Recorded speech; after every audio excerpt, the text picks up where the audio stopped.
Heading into 2025, we knew that MrBeast had a huge online following. After all, his main channel has grown to over 300 million subscribers and 74 billion views. He's built out an entire studio in North Carolina and is mobbed by legions of fans wherever he goes. But what we didn't know was whether this online fame would translate into traditional Hollywood success. MrBeast famously signed a $100 million deal with Amazon to create one of the most ambitious game shows of all time, and it debuted in December with 1,000 contestants and $5 million in grand prize money. Flash forward to today, and it's clear that the show was an unequivocal success, with Amazon claiming it reached record viewership numbers. Now, Hollywood studios are casting about for other projects that can be helmed by popular creators. What will those projects look like? To answer that question, I spoke to Lucia Moses, the co-author of a Business Insider piece titled What MrBeast Can Teach Hollywood. We discussed why previous creator-led shows failed, how the Beast gains viewership compared to other popular shows, and whether MrBeast's production mishaps that led to a class action lawsuit will give studio executives any pause. Hello, I'm Simon Owens, and this is The Long Story, the show that features the best long-form journalism on the internet. If you want to listen to an audio version of this show, subscribe to The Long Story wherever you get your podcasts. Okay, let's jump into the interview. Hey, Lucia, thanks for joining us. Hey, Simon, great to be here. So you wrote this, really excellent piece at Business Insider. In fact, I enjoy most, all of your your media reporting. It's, as you've probably noticed, I link to it often within my newsletter. But you wrote this really good long form piece about MrBeast and specifically about, his work with Amazon and, what his success with that show that he did with Amazon, what that means for the larger Hollywood ecosystem, especially as it's starting to think about how it can work more within the creator economy and with creators. I'd love to start with maybe just like a fun thought experiment that I like to talk about on social media sometimes is like, how do you think MrBeast ranks on the list of world's most famous people? Like, and that, I mean, that's everybody from, Taylor Swift to LeBron James and stuff like that. Like, do you think he's like within the top 10 or even the top 5 or anything like that? Um, based on data I've seen in the U.S., I would think it would be safe to say he's in the top 10, at least in the U.S. among young people. He's definitely one of their most admired celebrities out there. Well, like I have this hot take that I've put on social media that just gets people angry. It's like I actually think he's the most famous person when you count it with just like people who would say that they're fans, and like people are always like, no way, no way, he's more famous than Taylor Swift. But like you think about just the raw number of fans he has, not just in the US, but like now that he's like translating his videos into multiple languages like Hindi and Mandarin and Spanish and stuff like that. Like I just don't think the average person over the age of 30 just really understands like how popular he is. Yeah, for sure. And his style of video really translates well because you probably don't even need to hear anything he's doing. It's very stunty. It's like, I buried myself alive. Tied somebody to a chair and, had them, threw axes at them or whatever. Yeah. And like one of the things I found out reading about it, I don't know if you saw this, is like when he gets his videos dubbed into different languages for his various channels, like, Spanish or something like that, like he'll actually hire like a famous actor from that country so that people who are watching the videos can actually like they recognize the actor's like voice and stuff like that, which like adds even more, like basically more fuel to the fire in terms of like helping, like it's just fascinating, I More think. credibility for sure. And, I think something that maybe gets misunderstood or lost when people talk about influencers or creators is that, somebody at a MrBeast level who is, to be clear, in a class by himself, they put enormous amounts of money, Hollywood typed dollars into these productions. This is not like a kid filming their cat jumping jump through a hole at home. Or it's not even Casey Neistat with his like DSLR camera. This is like I think I saw a figure that he spent like $3.5 million on a single YouTube video. So like this is almost I think the average TV show costs like $2 to $3 million per episode. So like he's spending on the same levels as like actual Hollywood productions. Yeah, yeah. And so, why, as a media reporter, why do you think Mr. Beast is so fascinating to cover? Outside of the fact that he's the most popular creator, like what it is about him that's like so fascinating as like a media entrepreneur. Well, fundamentally, he's completely what he represents is completely disruptive to the traditional Hollywood system. He owns his own IP. Um, he is born and bred on YouTube, which is a UGC platform. Everything is user generated. Um, he's extremely popular with young people, which is an age group that is not watching TV shows and movies as much as older people are. So he represents a threat, and if you want to be optimistic, an opportunity. And I guess like for me as a journalist who covers media, like what I find so fascinating is like how obsessed he is with the algorithm and like to like a such a specific degree of like what the thumbnail should look like and what the analytics are telling him about why people drop off and stuff like that. Like he is someone who is just, and I think you said this in your piece, is just like so obsessed with every minute detail and doesn't cut any corners. And like if you're a media entrepreneur is trying to get insights into the creator economy and how YouTube it works and stuff like that, he's kind of an open book on that front.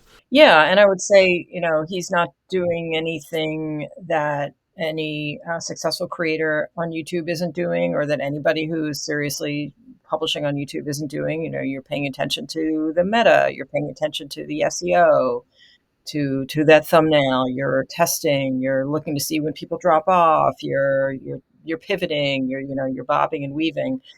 He's just doing it really, really well, taking it super seriously.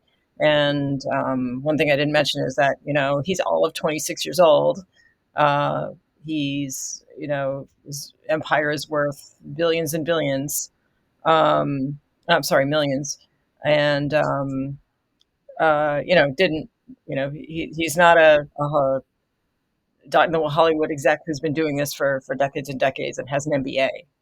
Yeah, he's completely just upending all these kinds of norms and stuff like that. And I guess I that kind of segues into your piece of like this Amazon show he did called Beast Games.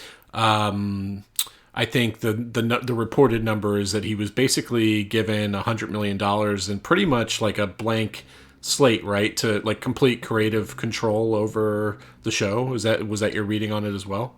Uh, yeah, and you know, people may turn up their nose at that, or sort of uh, be critical of Amazon for that. That they gave him complete creative control, because there were all these reported problems with the production, with safety issues. Uh, but for an Amazon to get a character like Mr. Beast, to partner with him, I'm sure they had to give him creative control. Yeah, because he That was part of wouldn't the he deal. would he wouldn't accept any other way. And in fact, he's talked in interviews about he was taking meetings at like Netflix and Hulu and stuff like that. And it wasn't until he spoke to Amazon that they were really on board, and they seemed like they knew his work, and they were like clearly fine with giving him that creative control. I think you mentioned in your piece previous kind of missteps in Hollywood of trying to work with creators, but not giving that creative control and how it didn't really work. I think like one of the things you mentioned was Lily Singh, and can you talk a little bit about that? Yeah, yeah, and I just have to give props to my colleagues, Jeff Weiss and Dan Waitley, who reported this piece with me and know a ton about the creator economy. Um, in the past, when legacy Hollywood companies have worked with creators, they've often tried to kind of shoehorn them into these tried and true Hollywood formats, and um, made them very like polished. And whereas what it is people like love about these creators that they follow is their so-called authenticity. They want to feel like they are really hearing this kind of unfiltered, direct, having this direct connection with these people. And so it didn't really work when you kind of put them in these, spiffy studios, and with all the bells and whistles. Yeah, and I've seen interviews with Lily Singh. I think she had like a late night show on NBC or something like that, where I think her entire writing staff was hired by the studio, and she was getting notes from the studio, and she kind of described it as being very meddlesome, and she kind of blames that as the reason why it didn't really work out. Yeah, yeah. So you see an evolution now where, for example, like, this is not the first time Amazon is doing a deal with a creator. They've put creators in like, competition shows, where they have them play the host, and they're just playing themselves. So that seems like a better way to go about it. Yeah. So you mentioned the labor issues. So like one of the some of the things that came out, and there I think there's a current lawsuit going on, was that some contestants weren't like properly fed, and like workers were overworked and they weren't properly staffed and stuff like that.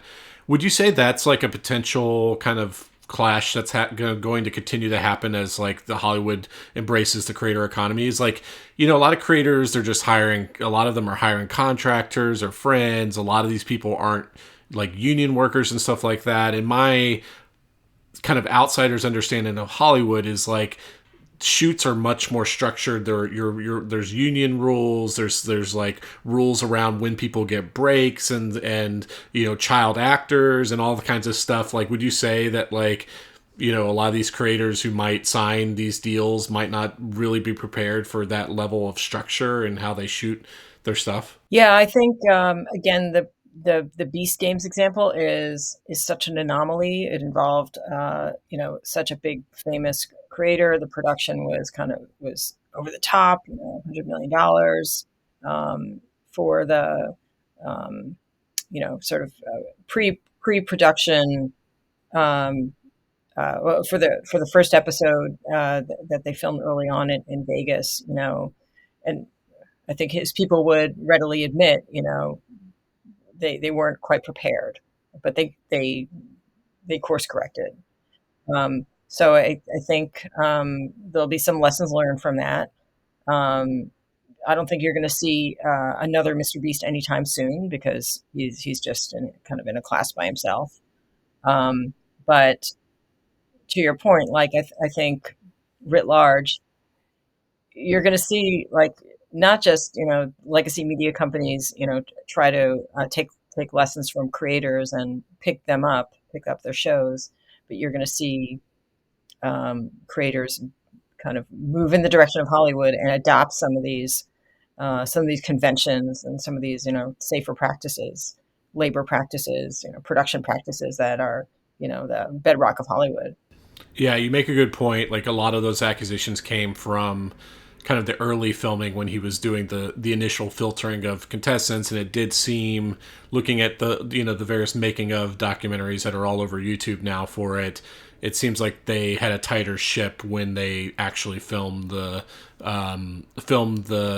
most of the show itself. Is that the kind of read that you got on it? Yeah, yeah, I think things did get tightened up over time for sure. And one thing that he said in interviews prior to this was that the success or failure of Beast Games would be kind of like a bellwether for how much Hollywood would want to invest in creators. And if it was a huge failure, they'd be like, "Ah, this what they do on YouTube doesn't transfer over." Like, is that kind of from talking to your sources? Like, do you think now that, and we'll talk about how successful it's been, but like now that it is considered a success in terms of like number of streaming hours, and like Amazon seems to have signaled that it's success, do you think that like there's a lot more interest that's with Hollywood agents and production companies and stuff like that, and trying to figure out what other projects they can greenlight from the creator economy?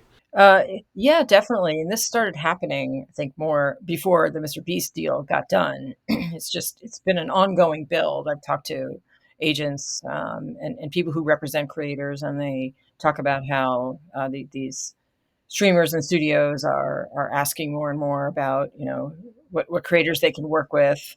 But and definitely they are paying attention to MrBeast, but they also just are paying attention to the numbers and the popularity of creators among younger people. And these studios and streamers need more content, and they need more content that's going to appeal to that demographic, and they need uh, less expensive content. Right? They're not spending the big dollars they were spending in the past on content. Um, so yeah, I think they're going to keep looking. I just don't think you're necessarily going to see a sea change. You're not going to see a big change overnight. You're not going to see, you know, you're not going to turn on Netflix and see, squares of creators shows, covering the home screen. There are just not that many that can kind of carry the the billboard, as they say, as MrBeast can. Um, that said, you've seen Netflix pick up some shows, such as Miss Rachel. It's hugely popular with the preschool set, and a bunch of others. Yeah. So like, I think what you're sort of referencing is, I think within the last year or two, Nielsen or someone started coming out with all these figures of showing share of streaming on just TVs alone, and YouTube is just beating everybody like by a wide margin, like even Netflix. And I think that, would you say that was like a wake up call for Hollywood? Like maybe like YouTube before that was the sleeping giant. Maybe they thought of it as like something that a lot of people watch on their phones and desktop computers, but it wasn't until those numbers came out that like they really realized how much it's also dominating television screens as well. Yeah, for sure. I started to just hear the conversation change in the industry last year, when it was, month after month and after month, and then finally a year where YouTube was clearly, dominating TV watching with something like, 10% of TV viewing share. Netflix was next with, maybe 8 or 9%, but YouTube was always growing. Netflix seemed to be kind of holding its own, but staying about the same. And then everybody else, 4% and below, from Amazon Prime to, Disney Plus even. So Amazon is touting Beast Games as being a huge success. What's your read on how successful it was? Like, is this like blockbuster Game of Thrones level, or is this like a mid-level success? What's your reading on like how, I think it was something like 50 million hours worth of watching or something like that, but obviously that's like completely context free for a lot of people. Yeah, it's always hard to tell with Amazon. They tend to put out numbers when they're happy with things, and here they put out a number. I think they also said it was their biggest launch. The second biggest launch they've ever had for a TV show. I think it ranked in the top 10 for Nielsen.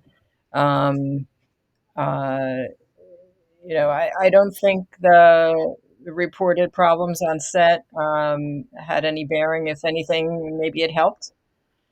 Um, and there were plenty of ads in the show. So there's a class of advertisers that are not going to be at all turned off by the fact that there's there's a little controversy around it. Yeah. Have we seen anything whether they've greenlit a second season, or is that still up in the air? No, I can't speak to that off the top of my head. Yeah, I haven't seen anything either. And maybe your sources have told you something, but I don't think anything's been publicly reported on that. You mentioned Miss Rachel, so like Netflix is doing some interesting stuff with that, and like Coco Melon, where and like Hulu does this with Hot Ones, where instead of like backing up a dump truck full of cash to start a whole new show, they're finding shows on YouTube that have like repeatable formats and they're just licensing that. Like, what do you think are like the benefits of doing that versus creating a whole new piece of IP that they have 100% ownership of? It's interesting because Netflix has talked in the past about how they prefer to own and not rent content. But here they are, as you said, licensing shows. like Miss Rachel. In some cases, they're airing at the same time on YouTube. So you think, well, why should I watch that on Netflix? Well, maybe it's a different need state. Maybe the production value is a little spiffed up on Netflix. I think from talking to people who deal with Netflix, they think that over time Netflix would want to create its own original things, such that when you're paying for Netflix, you're getting something a little different. But these creators, have poured blood, sweat, and tears into building their channels on YouTube, and they don't want to give them up anytime soon. Yeah, I kind of think it's a perfect deal because they get to just continue with their normal production values, production schedule for YouTube, and then Netflix is probably paying a fraction of what it would pay if it was getting this content exclusively, so it can kind of spread its money across a lot more creators. And like, I think of this as being kind of filler content, so it has its big tentpole series that people sign up for Netflix for, like Stranger Things and stuff like that, but it needs like more kind of ambient television so that people can have things to watch in between those big tentpole series. So if they're not spending a lot of money and they can invest in licensing a lot of creators, I think it can work for both sides, for sure. And then I don't know if you've seen this reporting, or maybe you were the one who reported on it. Is like Netflix is now looking at long form podcasts, video podcasts, and talking about licensing for that. So that's even more, it's probably even less expensive. And, another example of them just giving their users extra content that it isn't that expensive for them to license. Yeah, yeah, we did report on that, and it's funny, all of these. It's to me, it like speaks to the constant or an ongoing like blurring of the lines of what is premium, what is entertainment, what is video. Podcasts are now video, right? People watch them. So much for having a voice for radio, right?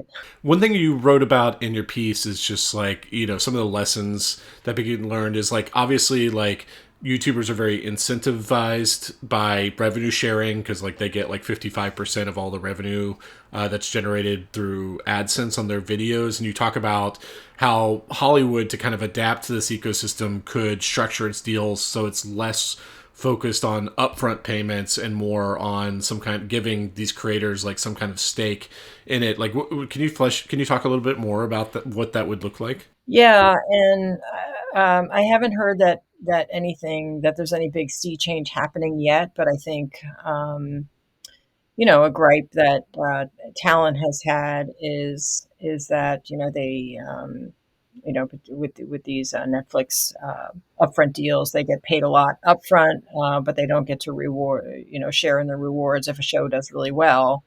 Of course, that said, if you don't do really well, those upfront deals could be to your advantage. Um, but overall, the Hollywood approach is, we buy your show, and and we control it. I can see a model where creators do something like MrBeast, and they continue to own their shows, and um, they have more. They use their leverage to maintain some kind of ownership, or maybe they co-create with the studio, and they share in the ownership. Yeah, like they're like showrunners, because I think obviously with traditional TV, like showrunners did get some upside if a show was like syndicated or something like that. That kind of went away with the upfront deals. But I think like one of the outcomes of the strikes, the Hollywood strikes, was that they would go back to some kind of reward based model based on how well a show performed. I don't know how much you've been following that kind of thing. Yeah, if a show was performed to a certain level, so I think that was just going to apply to those that were the big hits. Most of the shows that have been created by YouTubers and like with traditional Hollywood studios have been like reality TV and game shows and stuff like that. Like, do you see that as really the kind of future? Or like, obviously there are some burgeoning like actual filmmakers and like stuff like that on YouTube who are trying to make actual fictionalized TV series or fictionalized series and films and stuff like that. But do you think it's mainly going to be in the reality TV show space to start with? Because obviously those kind of like dramas and stuff like that are a lot more expensive to produce. I think that's where the comfort level is now, the unscripted stuff. Um, although, well, as you said, they are there. This is a repeatable format. It's kind of safe. You can let the creator can play themselves and maintain that kind of, authenticity. Um, there are a few examples of creators being cast in things. Tubi's got a couple movies out there, but they're kind of a toe in the water at this point. It's probably changed over time, but it's a toe in the water.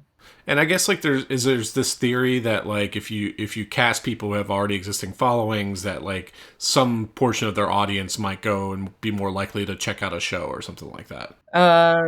Yeah, yeah. It's about driving viewership back to their YouTube channel. When MrBeast when Beast Games launched on Amazon, it actually was previewed first on YouTube. Yeah, so there is this theory, but I'm guessing it's pretty hard to like really tell if that's even working. Okay, Lucia, those were all the questions I have for you. Where can people find you online? I'm on all the platforms: LinkedIn, X, Blue Sky, Threads. Awesome. Well, this is a lot of fun. Thanks for joining me. Hey, thanks for having me.